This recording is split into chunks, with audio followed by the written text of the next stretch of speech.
Shangri La, ये शब्द आपने कभी ना कभी जरूर सुना होगा या कहीं पढ़ा होगा। एशिया से लेकर अफ्रीका और मिडल ईस्ट से लेकर नॉर्थ अमेरिका तक शांग्रीला 5 स्टार होटल्स की चेन फैली हुई है। लेकिन आपने कभी ये गौर किया है कि ये नाम आखिर कहाँ से आया या इसका मतलब क्या है? आप गूगल करेंगे तो पाएंगे कि शांग्रीला एक ऐसी काल्पनिक जगह है जो धरती पर होते हुए भी स्वर्ग से ज्यादा सुंदर है। चर्चित उपन्यासकार जेम्स हिल्टन ने साल 1933 में आए अपने उपन्यास लॉस्ट होराइजन में इसका विस्तृत जिक्र किया। इसमें उन्होंने बताया कि शांग्रीला एक ऐसी रहस्यमयी, अलौकिक, खूबसूरत और जादुई दुनिया है जहां रहने वाले लोगों की उम्र हजारों साल तक हो सकती है। शांग्रीला का ऐसा वर्णन जेम्स हिल्टन ने सिर्फ अपनी कोरी कल्पनाओं के चलते नहीं किया। उन्होंने ऐसा किया क्योंकि तिब्बती धार्मिक ग्रंथों में शांग्रीला का ठीक ऐसा ही वर्णन सदियों पहले से दर्ज मिलता है। तिब्बती भाषा में शांग का मतलब होता है दैवीय पशु और ला का मतलब है दर्रा। तिब्बती धर्म ग्रंथों के अनुसार शांग्रीला कभी शांगशुंग राज्य का प्रवेश द्वार हुआ करता था। शांगशुंग उत्तराखंड से लगता पश्चिमी तिब्बत का वो इलाका है जहाँ पर कैलाश मानसरोवर स्थित है।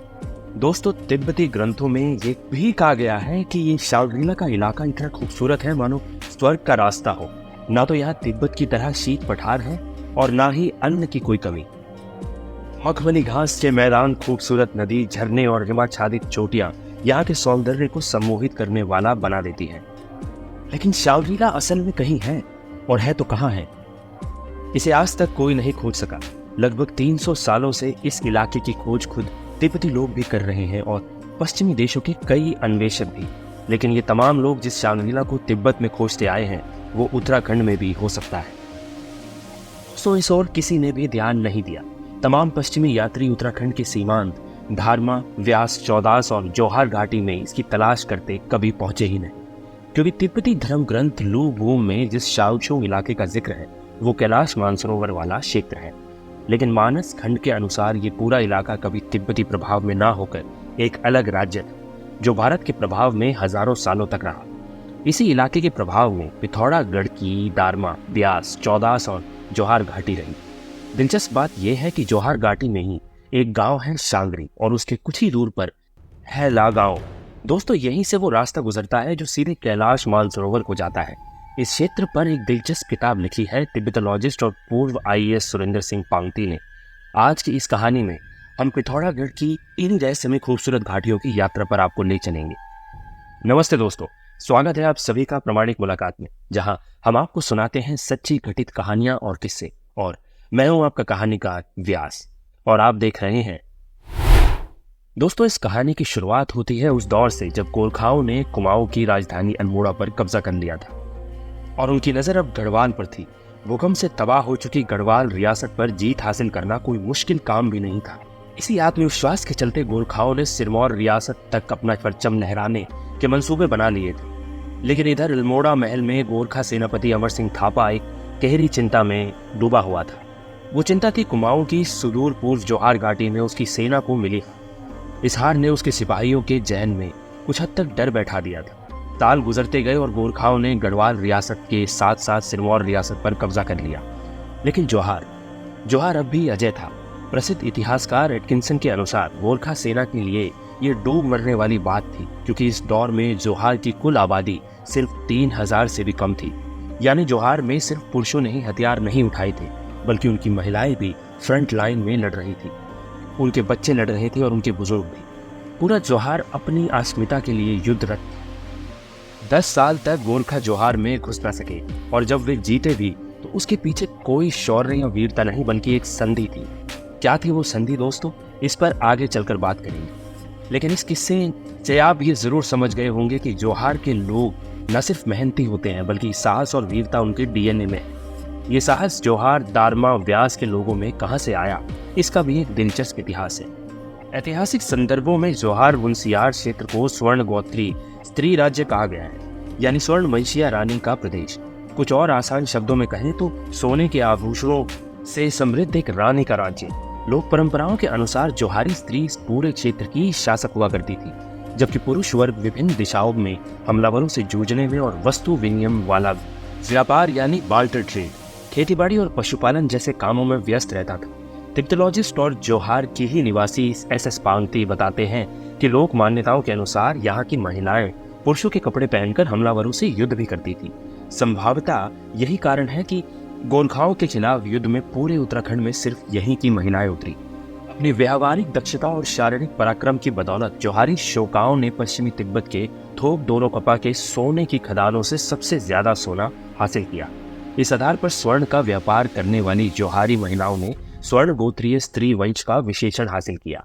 सेंट्रल और वेस्ट एशिया के भूगोल में लगभग 6 ऐसे स्त्री राज्यों का उल्लेख मिलता है जहां नागरिक शासन प्रशासन लागू करने की जिम्मेदारी महिलाओं के पास होती है। ऐसा एक राज्य तिब्बत की राजधानी ल्हासा के पास भी था और मध्य हिमालय की जोहार घाटी में भी ऐसी ही व्यवस्था थी। इस स्त्री राज्य के बारे में वेद व्यास द्वारा लिखे गए मार्कंडे पुराण के अध्याय 8 में विस्तार से पढ़ा जा सकता है। दोस्तों, इतिहासकार डॉक्टर यशवंत सिंह कटोच की किताब मध्य हिमालय का पुरातत्व में भी स्त्री राज्य का विस्तृत वर्णन मिलता है। चोकाओं का धार्मिक इतिहास भी बड़ा जटिल है। इसे समझने की शुरुआत उस प्राग ऐतिहासिक काल से करते हैं जहाँ नागवंश की हल्दुआ पिंगलुआ जातियों के दंत कथा मौजूद है।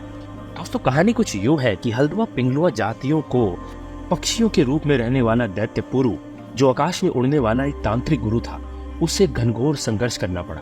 वो तिब्बत से उड़कर यहाँ आता और हल्दुआ पिंगलुआ जाति के लोगों पर झपट्टा मारकर उन्हें खा जाता। अब आगे बढ़ने से पहले ये जान लेते हैं कि इन जातियों का नाम आखिर हल्दुआ पिंगलुआ आखिर पड़ा क्यों। एस.एस. पांगटी इस बारे में कहते हैं कि प्राचीन ग्रंथों में इस पूरे क्षेत्र में नाग जाति का निवास बताया गया है। ग्रंथों के अनुसार जब ब्रह्मा सृष्टि की रचना कर रहे थे तो उन्होंने विभिन्न प्राणियों को उनके रहने के लिए जगह आवंटित की। तब नागवंश के निवास के लिए उन्होंने इस पूरे क्षेत्र को चुना। तिब्बत की सीमा से मल्ला जोहार तक हल्दुआ जाति का और गौरी फाटा या मंसुआरी से तन्ना जोहार तक पिंगलुआ जाति का राज था। हल्दुआ का मतलब पीले रंग की हल्दी से है और पिंगलुआ का मतलब भी पीला रंग ही है। इतिहासकारों का मत है कि यहाँ के लोग सैकड़ों साल पहले से तिब्बत की सोने की खदानों से काफी सोना यहाँ लाए, इसलिए भी यहाँ की जातियों के नाम सोने के रंग से जुड़े हैं और ये इलाका स्वर्ण गोत्री राज्य कहलाया। महाभारत के प्रथम भाग के अध्याय 35 में गिनाए गई कई नागवंशी योद्धाओं में हरद्रित और पिंगलित नागा का उल्लेख मिलता है। दोस्तों, ये थे तो नागवंश के, लेकिन स्थानीय रूप से इन्हें हल्दुआ और पिंगलुआ कहा गया। अब वापस लौटते हैं आकाश में उड़ने वाले तांत्रिक पुरु की उस कहानी पर। हल्दुआ पिंगलुआ जाति के लोग जब पुरु से त्रस्त हो गए तब लफ्तल में रहने वाला बोन तांत्रिक गुरु साकिया लामा के शिष्य ने उसकी हत्या की। दोस्तों, पुरु एक तिब्बती शब्द है जिसका मतलब है लंबे बालों वाला पक्षी। ऐसी ही एक कहानी महाभारत में भी मिलती है। महाभारत के आस्तिक पर्व के अध्याय 5 में जिक्र है कि विनीता और कुदरू के पुत्र गरुड़ और नागों के बीच जबरदस्त युद्ध हुआ था। इसमें गरुड़ ने नागों का बड़ा जनसंहार किया। इस युद्ध के क्षेत्र का भी जो वर्णन है वो जोहार घाटी से काफी मिलता जुलता है। कालांतर में ये घाटियां जब बस्ती चली गई तो इनमें हेलंबा, तेतरपा, गोनरपा, निकुरपा, लवान, बुरफाल, रमुवाल उपजाति के लोग पंजरी कहलाए। ये लोग पलथी पफार की खेती करते और सर्दियों में जमीन में गड्ढा खोद कर रहते। पहाड़ पत्रिका के एक लेख में इतिहासकार डॉक्टर शेर सिंह पांगती लिखते हैं कि जोहारियों की अपेक्षा इनकी बोली भी अलग थी। ये पंजवारी लोग सर्दियों में गौरी नदी के बर्फ से ढक जाने पर दक्षिण में मुनस्यारी तक आते और यहाँ के मूल निवासी 12 थोक परपटियों से तिब्बत से लाए गए नमक के बदले अनाज और वापस तिब्बत पहुंचते। उस वक्त मुनस्यारी क्षेत्र को इतना समृद्ध माना जाता था कि एक कहावत चलती थी, आधा संसार आधा मुनस्यार। कतुरियों के शासन काल तक भारत तिब्बत व्यापार अपने चरम पर आ गया था, जो कि 1962 में हुए भारत चीन युद्ध तक बना रहा। कई इतिहासकार मानते हैं कि नाग देवता की पूजा पद्धति की शुरुआत कुमाई क्षेत्र में हुई थी और यही से फिर ये गढ़वाल और बाकी इलाकों में फैली। एक इतिहासकार देवी दत्त शर्मा अपनी किताब उत्तराखंड का ज्ञान कोश में लिखते हैं कि रुद्रप्रयाग जनपद में लसिया पट्टी के चिरबटिया खाल के कुंड का 100 धानियों का स्टेरा एक लोक परंपरा पर आधारित है। इस परंपरा के अनुसार केलाखोरी धात के निवासी नाग देवता का जन्म मिलम ग्लेशियर के शीर्ष पर हल्दवेल चोटी के साथ स्थित त्रिशूली कांटा के निकट गौरी उडियार यानी गौरी गुफा में हुआ था, वहीं जहां गौरी गंगा का उद्गम स्थल थी। पवाना शैली में गाई जाने वाली लोक गाथा में भी नाग देवता की वंशवाली जोहारी बरमू शैली में दी गई है। कहा जाता है कि शोका जनजाति के लोग तिब्बती नमक के अलावा ऊन, सुहागा और घोड़े का भी आयात कर उत्तरायणी के दिन बागेश्वर मेले में पहुंचते थे, जो उस दौर में भारत की सबसे बड़ी मंडियों में से एक होता था। निचली घाटी और मैदानी क्षेत्र के लोग, विशेषकर गढ़वाल और कुमाऊं के हजारों व्यापारी शोकाओं से इन वस्तुओं को लेने बागेश्वर पहुंचते थे। दोस्तों, नमक के इन खरीदारों को गढ़वाल के लोग लूणी कहा करते थे। एक रात की बात है, चौका लोगों ने अपने शिविर में खैरा लिंग के नागनाथ के भैरव गणनाथ कालो भैरव की आत्मा का आह्वान कर उन्हें मानव माध्यम में अवतरित करने के लिए एक तांत्रिक अनुष्ठान किया। जब ये सब हो रहा था दोस्तों, तो लसिया पट्टी के लूणी भी वहां मौजूद थे। मानव शरीर में देवता के अवतरण पर जोहार के लोग उसे फाफर के आटे का भोग अर्पित कर रहे थे। अवतरित देवात्मा भक्तों की व्यक्त आकांक्षाओं का मानवीय भाषा में समाधान बताने लगे। ये सब देखकर पहले टिहरी और अब रुद्रप्रयाग जिले के लसिया पट्टी के लूणी बेहद प्रभावित हुए। उन्होंने धीमी आवाज में कहना शुरू किया कि जोहार के लोग देवता को सिर्फ फाफर का भोग चढ़ा रहे हैं। यदि नागनाथ हमारे लसिया पट्टी आ जाते तो हम उन्हें बासमती का भोग चढ़ाते। किंवदंती है कि देवता ने लसिया पट्टी वालों की बात सुन ली और अगले ही दिन लुड़िया की वापसी यात्रा में वो उनके साथ चल दिए। दोस्तों, बागेश्वर से वापसी के पहले दिन लुड़िया का पड़ाव ग्वाल डाम में पड़ा। ऊंचाई वाले ठंडे शिविर में नमक की टोकरियां एक तरफ रख वो रात्रि निवास के साथ ही भोजन की व्यवस्था में जुट गए। पर्याप्त सूखी लकड़ी जमा करने के बाद उन्होंने आग जलाने के प्रयत्न शुरू किए। उस दौर में आग जलाने के लिए स्फटी यानी डासी पत्थर के टुकड़े पर लोहे के उपकरण को जोर से घिसकर चिंगारी पैदा की जाती थी। दोस्तों, एक लूनी ने अपनी जेब से डासी पत्थर निकाला और आग जलाने की बार बार कोशिश की, लेकिन वो सफल नहीं हुआ। एक के बाद एक दूसरे ने कोशिश की और फिर तीसरे ने, लेकिन कोई भी आग जलाने में सफल नहीं हुआ। थकान, भूख और जनवरी की ठंड से उनकी हालत दयनीय हो गई थी। तभी उनमें से एक लूनी धाम सिंह नेगी को वहां एक अन्य डासी पत्थर का टुकड़ा मिला। जैसे ही उसने इस डासी पत्थर पर अंगेला रगड़ा, आग जल उठी। भोजन पकाया गया और रात की ठंड से बचने के लिए धुन्नी भी जला दी गई। अगली सुबह जब सभी लूनी अपनी अपनी नमक की टोकरियां पीठ पर उठाकर अगले पड़ाव की ओर बढ़ने लगे, तो धाम सिंह नेगी ने महसूस किया कि उनकी टोकरी बहुत भारी हो चुकी है। कई लूनियों ने मिलकर भी उसकी टोकरी को उठाना चाहा, लेकिन फिर भी वो टोकरी हिल तक नहीं सकी। लूनियों को एहसास हुआ कि जोहार के नागनाथ देवता ने बासमती की भोग की बात सुन ली है और अब देवता उनके साथ ही चल रहे हैं। उन्होंने ये भी मान लिया कि डांसी का वो पत्थर जो बीती रात धाम सिंह को मिला था, उसी में नागनाथ प्रतिस्थापित है। इसके बाद लसिया पट्टी के रास्ते में जहां जहां लुड़ियों ने पड़ाव डाला, वहां उन्होंने नाग देवता को प्रतिस्थापित किया। आगे चलकर इन्हीं जगहों पर स्थानीय लोगों ने नाग देवता के थान बनाए और उनकी पूजा करना शुरू किया। इतिहासकारों ने भी इसी आधार पर यह स्थापित किया कि नाग पूजा पद्धति की उत्पत्ति कुमाऊं में हुई है और वहां से नेगी राजपूतों के जरिए ये गढ़वाल में आई। जोहार के नाग देवता को आह्वान करती एक लोक कथा में कहा गया है। दोस्तों, इसका मतलब ये है। इसी तरह इतिहासकारों का मत है कि जौनसार में भी नाग देवता बागेश्वर के उत्तरायणी से ही आए। इस पर एक कहानी भी प्रचलित है दोस्तों, कि एक बार जब सिरमौर के राजा अपने क्षेत्र में नरभक्षी बाघ को मारने में असफल रहे, तो उन्होंने गढ़वाल के राजा मान शाह से मदद मांगी। उन्होंने कहा कि अगर उनके राज्य का कोई वीर इस नरभक्षी बाघ को मार देगा तो वो उसे अपने राज्य का कुछ हिस्सा देंगे और अपनी बेटी का विवाह भी उससे करवा देंगे। राजा मानशाह ने अपनी प्रतिनिधि इंदुवाण को नरभक्षी को मारने के निर्देश दिए। इंदुवणी ने अपने छोटे भाई की मदद से बाघ को मारने में सफल भी रहा, लेकिन सिरमौर के राजा अपने वादे से मुकर गए और इंदुवणी की ही हत्या की साजिश करने लगे। इंदुवणी और उसके भाई को जैसे ही साजिश की भनक लगी, उन्होंने सिरमौर के राजा की हत्या कर दी। इसके बाद इंदुवणी ने राजा की बेटी का विवाह अपने छोटे भाई से करवाया और उन्हें अपने साथ कालसी ले आए। लोक मान्यताओं के अनुसार इंदुवणी जाति का मूल पुरुष केलाखुरी थाप से था। ऐसे स्पांति बताते हैं कि इस लोक मान्यता में एक बात ध्यान देने वाली है कि इंदुवाण की तरह रुद्रप्रयाग की लसिया पट्टी के नागनाथ को भी केलाखुरी का ही निवासी बताया गया है। संभव है दोस्तों कि जौनसार से भी लूणी व्यापारी बागेश्वर आते होंगे और वो भी ऐसे ही नाग देवता से प्रभावित होकर उसे अपने साथ लाए होंगे। जोहार के शोका लिखने वाले इतिहासकार डॉक्टर शेर सिंह पांगती के अनुसार एटकिंसन और बद्री दत्त पांडे की अपेक्षा स्थानीय इतिहासकार पंडित नैन सिंह रावत और बाबू राम सिंह ने हल्द्वा और पेंडुआ की कहानी को ज्यादा महत्व नहीं दिया। हालांकि उन्होंने भी शाक्या मुनि, जैसे शाक्या नामा भी कहते हैं, उसकी कहानी जरूर लिखी है। ये शाक्या नामा उस बौद्ध धर्म का था जिसमें लामाओं के आकाश में उड़ने और केउंग पक्षी की मान्यता है। दोस्तों, वैष्णव धर्म के विपरीत दाहिने से बाईं दिशा की ओर धर्म चक्र घुमाने और मठों की परिक्रमा उल्टी दिशा में करने के अलावा बकरी की छाती चीरकर हृदय निकालने जैसे बौन तांत्रिक अनुष्ठान के कुछ लक्षण आज भी जोहार के समाज में मिल जाते हैं। नागिन की पूजा करने और चरकमिया जगपांगी लोगों को नाग की संतान कहे जाने की कहानी के आधार पर कहा जाता है कि जौहार में नागवंशी लोग निवास करते थे।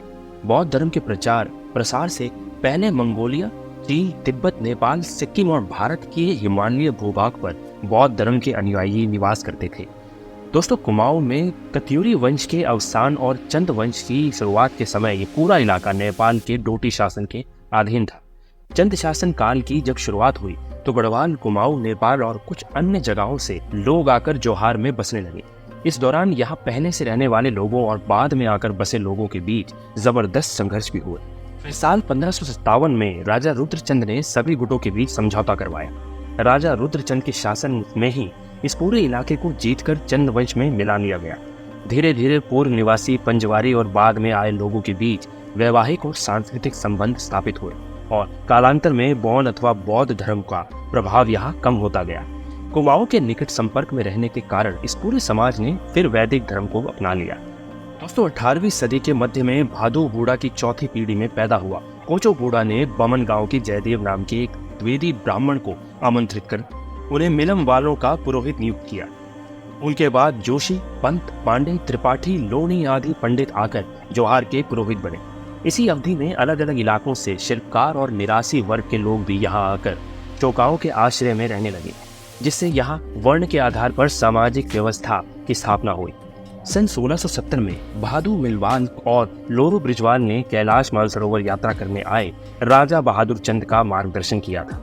इससे खुश होकर बाज बहादुर चंद ने जौहार के कई गांव बतौर जागीर दिए। कुमाऊं में गोरखा शासन स्थापित होने से पहले चंद शासकों की दुर्बलता के कारण जौहार एक स्वतंत्र क्षेत्र की तरह रहा। यहाँ पर जसपाल बूढ़ा मिलवाल का चंद शासन चलता था। साल 1790 में गोरखाओं ने बड़ी सरलता से कुमाऊं को जीतकर अगले कुछ सालों में गढ़वाल और फिर कांगड़ा तक अपने राज्य का विस्तार कर लिया। लेकिन जौहार के तत्कालीन प्रधान जसपाल बूढ़ा ने 10 साल तक गोरखाओं को जौहार में घुसने तक नहीं दिया। हालांकि युद्ध के हालात में लगातार कमजोर पड़ते व्यापार और आर्थिक स्थिति के कारण जसपाल बूढ़ा ने गोरखाओं के साथ संधि कर उनकी अधीनता स्वीकार कर ली। आगे चलकर जसपाल बूढ़ा का पुत्र विजय सिंह नेपाल दरबार से लाल मोहर हासिल करने में सफल हुआ और यहाँ का निरंकुश शासक बना। नेपाल दरबार में जब उसकी शिकायत हुई तो विजय सिंह को नया प्रधान नियुक्त किया गया। इन्हीं विजय सिंह की चौथी पीढ़ी के उत्तम सिंह रावत ने साल 1878 में पूरे कुमाऊं में सबसे पहले ईसाई धर्म अपनाया था। हालांकि स्थानीय लोग इस धर्म परिवर्तन से बिल्कुल खुश नहीं थे, लेकिन पादरी उत्तम सिंह रावत और उनके पुत्र प्रिंसिपल हेनरी जॉन रावत और उनके डॉक्टर आर्थर रावत ने जो जनहित और शिक्षा के क्षेत्र में काम किए, उससे शोका समाज का भला ही हुआ था। दोस्तों, साल 1812 में विलियम मूरक्राफ्ट के तिब्बत भ्रमण से लौटने और इस सीमांत व्यापार के फायदे देखने के बाद ईस्ट इंडिया कंपनी ने इस पूरे क्षेत्र को गोरखाओं से जीतकर अपने अधीन कर लिया। बाद में कमिश्नर जॉर्ज विलियम ट्रेल ने क्षेत्र से होने वाले तिब्बत व्यापार पर विशेष ध्यान देना शुरू किया। असल में कंपनी सरकार को इस व्यापार के जरिए तिब्बत की रेकी करने का अवसर मिल गया। विलियम ट्रेल ने तब इस पूरे इलाके के व्यापारियों के लिए ट्रेजर टैक्स भी समाप्त कर दिया, जिससे शौका समाज की आर्थिक स्थिति पहले से भी मजबूत होने लगी। उनकी ये समृद्धि तब तक बनी रही जब तक 1960 के दशक में भारत चीन की युद्ध के चलते व्यापार बंद नहीं हो गया। इस व्यापार का बंद होना जौहार मुंशियारी क्षेत्र के लिए एक बड़ा झटका था, क्योंकि उनकी पूरी आर्थिक स्थिति इस पर निर्भर करती थी। लेकिन इसके बाद भी इस क्षेत्र के लोगों ने समाज के विभिन्न क्षेत्रों में अपनी विशिष्ट पहचान बनाई और बेहद दुर्गम इस इलाके से निकलकर देश दुनिया में छा गए। तो दोस्तों, ये थी आज की कहानी, और अगर आपको ये कहानी पसंद आई तो इस वीडियो को लाइक और शेयर जरूर करें और हमारे चैनल को सब्सक्राइब करना ना भूलें, ताकि आपको ऐसी ही और दिलचस्प कहानियां सुनने को मिलती रहें। मैं हूँ व्यास, आपका कहानीकार। अब अगली कहानी तक जिज्ञासु रहिए और सूचित रहिए। धन्यवाद।